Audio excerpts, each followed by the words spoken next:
Well, Beverly Hills was my previous name when I was first started out. And then as I grew mature and I found my sound in music, I switched it to Beverly O because I have that O factor. You can even ask my parents. Ever since I was a little girl, they always saw me watching Whitney Houston, VHS, the best of Whitney Houston. And I always envisioned myself to be her. So I would grab like a toothbrush or something and be mimicking her in the mirror. And I always felt like, man, I wish I could be that. I want to be on TV. I want to be a singer, you know. So I always had that fire. I always had that interest in entertainment and performing.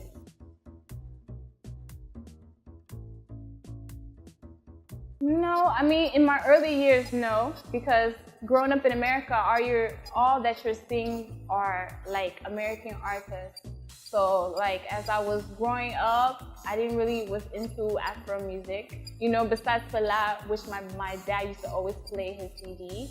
So besides him, Sade, you know, the likes of her, that's all I was really like listening to. But before I moved to Nigeria, I was into American music.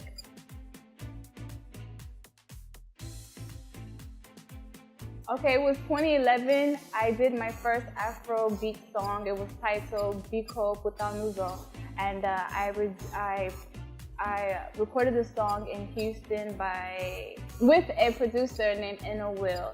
So, you know, we did that song. It was my first Afrobeat song. That was back in 2011. Then I took a break, and it's with the wave of what the guys are doing. You know, that Ghana kind of feel, that slow, that catch, you hear the beat kind of flow song. You know.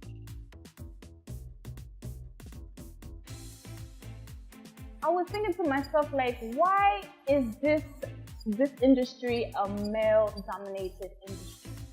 So I was thinking, what are the girls doing or lacking that makes them not to be at the top with the guys? You know, so I just really researched all the guy songs, the top songs, like, okay, let me see. I think I can do this kind of beat, still have a posh, but add some lamba into it to catch the tough, the street kind of flow, and then put it together and make a song that really shows who I am. So I wanted to ride the wave of the guys, you know. Sometimes you just gotta sit back, really, you know, research your music, hear the sound, and study what really will make it hit. I think the girls are really pulling their weight. I think they're very serious. It's just that this is a male-dominated world, whether you like it or not. You know, I'm not gonna say that I'm a feminist or I'm anti-women's power. I'm very much women's power, but I feel like, you know, especially in an African country, the men are the top oga, you know, so you just have to make sure that you can stand on your own as a queen. And a queen will always find her position, you know.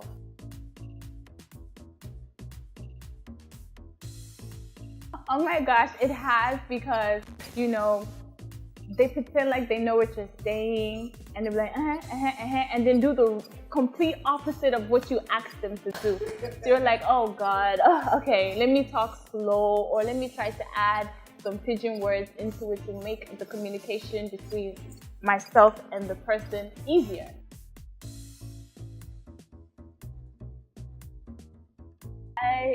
Oh boy, they feel techno bad, or he don't tie everybody's head. Oh my god. Techno, Run Town. Who else will do that I like? Wizkid, of course, you know, fast, everybody. My people will.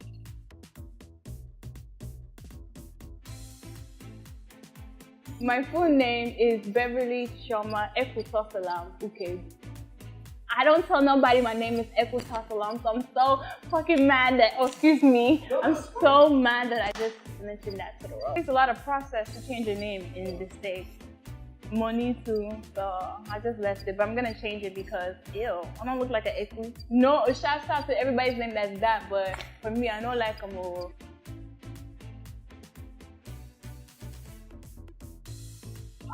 Well, it was a bittersweet relationship. I met him back in 2011 or 12, the ending of 2012. He performed at a show in Texas. He's still where I'm from, and I opened up for him. We met during rehearsals, and then we were together ever since that time or whatever. So after we met or whatever, around like 3 weeks later, he flew me out to Nigeria, and then we went to Enugu, and I met his parents, and they proposed to me at Toscana. I was like, okay. I didn't know why he was taking me to his parents so quickly. My mom was like, just make sure you're wearing something that's cover yourself. Make sure you say yes ma, no ma, or sa and all that stuff. I'm like, okay, why are you guys like overreacting? I have my aunties calling me to like fool me. I didn't really know what he was planning. It was really out of my mind. So when he proposed to me, he was like, will you marry me? I love you, da da da da da. And I said, yeah. Yeah, this was like, I think it was either 2011, we met in December when we had, and then we got engaged in January.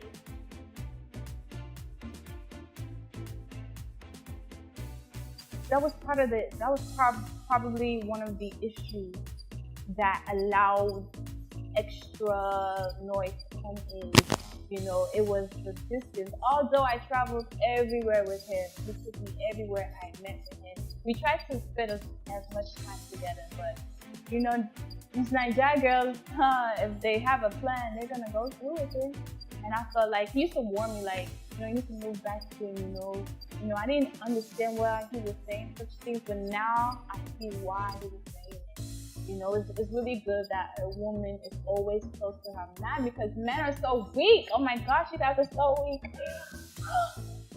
A lot of men are weak to women. God, who made Adam eat that apple? It was Eve. So we have power of persuasion, the right girl. So I felt like, and then God wasn't really in the relationship as well. I think that if we really had a solid foundation with God as well, things would have worked,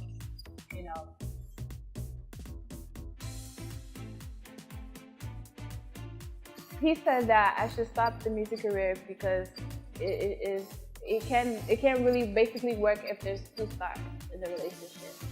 At that time I met Flavour, I was really kind of a rebel. And when I met him, he actually like calmed me all the way down, asked my whole family. I was a butterfly, you couldn't really just keep me somewhere. I needed to be everywhere. I traveled, like around the United States, for my music. So when I met him, I felt like, okay, now my life has some kind of balance, or now things are really making sense. So I just calmed down. I met him. I was like, he was doing well at the time. He was doing well. So I felt like, okay, maybe this is what God wants for me, to settle down, be a wife, a mother, take care of the home front, probably open a business or something. But deep inside, I wasn't happy with that at all. I felt like I was cheating myself.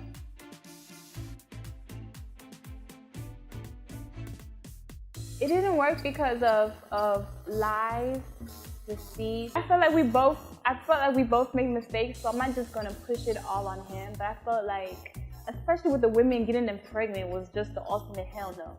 I couldn't deal. Yeah, especially people that I asked him. I said, why is this person like acting like this towards you? And he will give me an answer like, oh, she's just doing a video. And then the next thing, the girl's pregnant. I'm like, I can't deal with this. I'm cheating myself. I'm not really being true to me.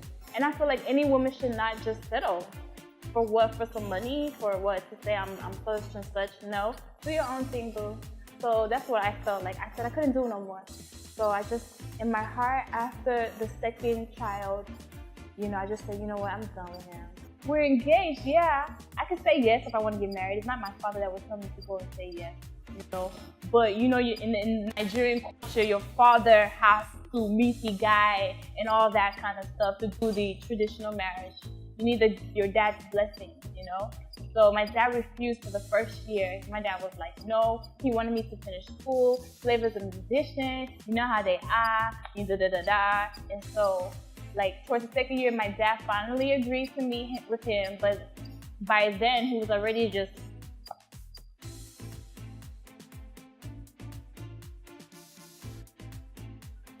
Well, I mean, I felt like at that time I was younger, and I was like in love, and I felt like, okay, maybe this is what I need to do.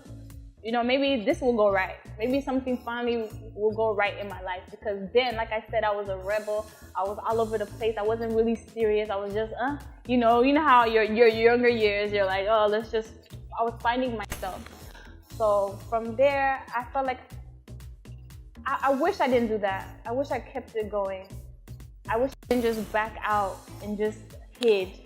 I wish I just would have kept my dream, because if a man loves you, no matter what you want to do, he will agree to it, because he will love what you love. You guys can compromise, have some boundaries, yeah?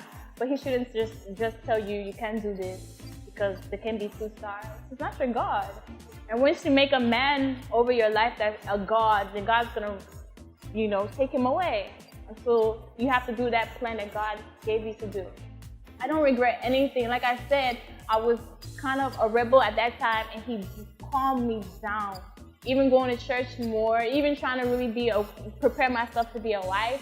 I learned how to cook food, because you need to make sure your Nigerian man is full. You need to make sure he's eating sweet soup and all that stuff.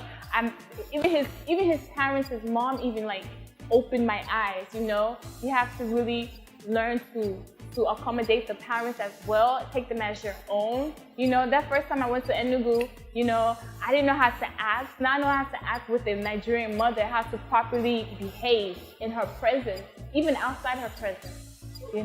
I learned so much. It was a great experience. I never regret that relationship. It just happened. Some people are just seasonal. I mean, now it's like, no, we don't really talk at all. I think it's best that way. The last time we talked, we just sat down. I told him everything I felt, during the relationship and all the wrongs, and we just settled it there, That's it. No hard feelings. I wish him best. I pray happiness for his life, his beautiful children. He knows how I am. He knows that I'm not that type of person, especially when it comes to beautiful kids that didn't have a choice. I'm not like that. So.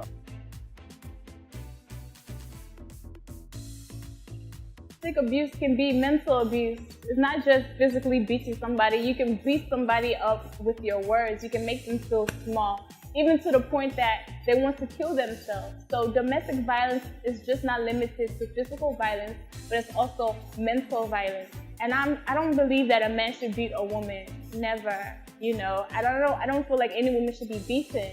I feel like people should really just learn how to talk. And even if the person doesn't want to listen, then go you guys in separate ways. But not like you're beating. I never experienced that, and I pray I never will. God forbid.